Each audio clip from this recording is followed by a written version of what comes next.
Hey guys, another week, another awesome week, and one thing about all weeks is that at least once a week, I find myself at the Sacramento County Animal Shelter. What Melissa and I do is we go there, we donate time, and we work with pit bulls specifically. We help out with a lot of their basic obedience, and what this does is just it makes them a much more attractive dog to adopt because it comes with loose leash walking, sit, stay, all those things. It's just a bit more appealing, and a lot of dogs that sometimes would be overlooked, they get homes. And this is Molly. One thing about Molly that they said on her scouting report was that she wasn't very lovey-dovey, which is very unusual for a pit bull.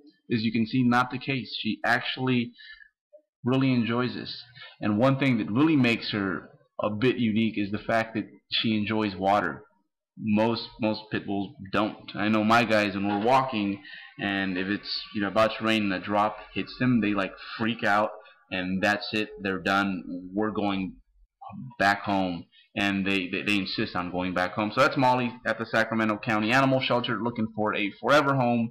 This is me. This is my forever home, the Hammer Strength High Row, and this has been a bread and butter exercise this off season.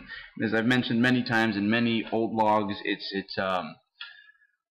it's unique for many reasons, and it's one of those things that one of the few things that you really cannot duplicate with just with free weights.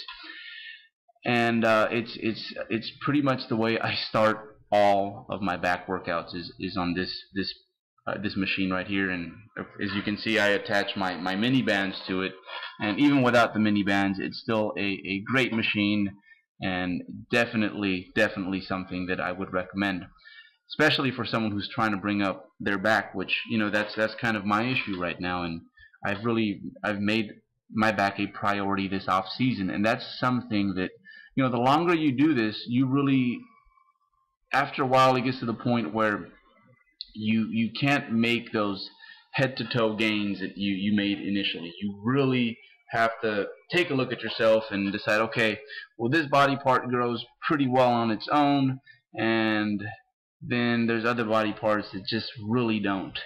And it becomes an issue where you're as they say, you're robbing Peter to pay Paul. And that's kind of sort of what I have going on here, is that when it comes to a lot of the areas that they just kind of grow regardless, I've kind of backed off the volume, and I've dumped it over to my body parts that need a little extra help. And the funny thing is, and most people who take that leap of faith and they trust me with their programming enough to do that for them, one thing they notice is that those strong body parts, they continue to improve regardless. And yeah, it's crazy. And at first, quite often they're a bit afraid of the fact that, hey, if I cut my volume for these body parts in half, they're just not going to grow. And often that's not the case. And often what does happen is that those body parts that you do start to make a priority, they actually start to progress. And so the last one was a chest supported row, and typically I would do that on the benches, on an incline bench, and do a brace row. For a lot of people that's not very comfortable, but I love that movement. It's just that a lot of the benches were being used at the time. And then afterwards, I get a lot of my volume rowing in with dumbbell rows. And I was doing them in the dumbbell rack before, but I felt like that was kind of a jackass move because you're kind of all up in front of the racks. And this is just as good in my opinion. One thing I don't use when it comes to these is a staggered stance. I think it's not a good thing for your back, and I know for me it kind of limits the poundages I can use when I'm in a staggered stance, and I know sometimes I pay for it dearly with lower back stiffness the following day. So I don't like the staggered stance when it comes to these. And one thing I need to do is I need to take you guys through a row tutorial, because there's a bunch of things that people do that I guess they wouldn't be considered. They're very common, but there's not a lot of a lot of sources out there that talk about just these small little things that you can do to make your rowing a little bit better. So we definitely are due for one of those. And as you can see, so far everything for the most part has been chest supported, or it minimizes, you know, how much work I have to put in when it comes to just having my torso in the right position. And I think one thing that has done for me this off season, it's let me deadlift a lot more frequently. And before, in the past, I was one of those guys where I'm like, you know what, I just, because of my levers, because of this, because of that, I can't deadlift more than, I'd say, you know, every 7 to 10 days. That's what I thought. But you know, this off season, I think I've been deadlifting twice a week most of the time, sometimes even 3 times a week.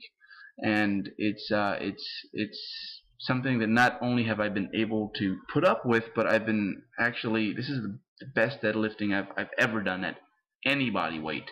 So I'm pretty sure a lot of that has to do with the fact that I'm just a bit more cautious when it comes to what exercises I pick for my rowing days, and just being, you know, really aware of the fact, you know, the whole overlap thing. And I think most of the time when it is time to deadlift, I have a pretty fresh torso, and that definitely has not only helped out a lot when it comes to my deadlift days, which, you know, of course, I think, you know, deadlifting often and heavy is definitely not going to hurt you when it comes to back development. But it's just helped my squatting just become that much more efficient too. So overall, yeah, that's one thing I'm just much more aware now that as I'm getting older. And this is the last movement of the day. Just some chins, and you know what? As you can see, I don't go all the way up, and that's something that Helms actually talked about in a video with August.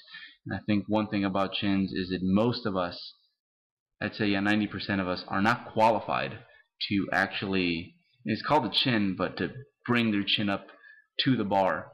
And a lot of that has to do with just shoulder flexibility. So that's about as high as I can go while still keeping tension on my lats and keeping my shoulders safe. So that's pretty much all the vertical pulling I do. I do 70 of these regardless of how many sets it takes, and that's pretty much my back workout. And then after that, 2 arm movements and I'm done. So really simple.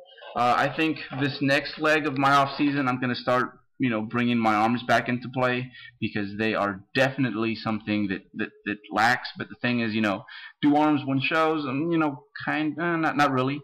They look nice, they look cool, they add to your symmetry, but the posterior chain is what wins shows. So that's why I spend, I guess you could say, you know, 3/4 of my off season really trying to pound away at my back.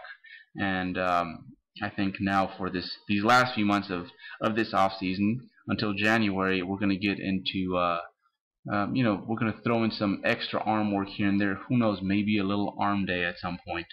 But yeah, you can see I'm my own cameraman at times when Melissa's on the other side of the gym. But yeah, definitely need to bring up the arms. I think so far I'm very pleased with the strides my back has made, but I think that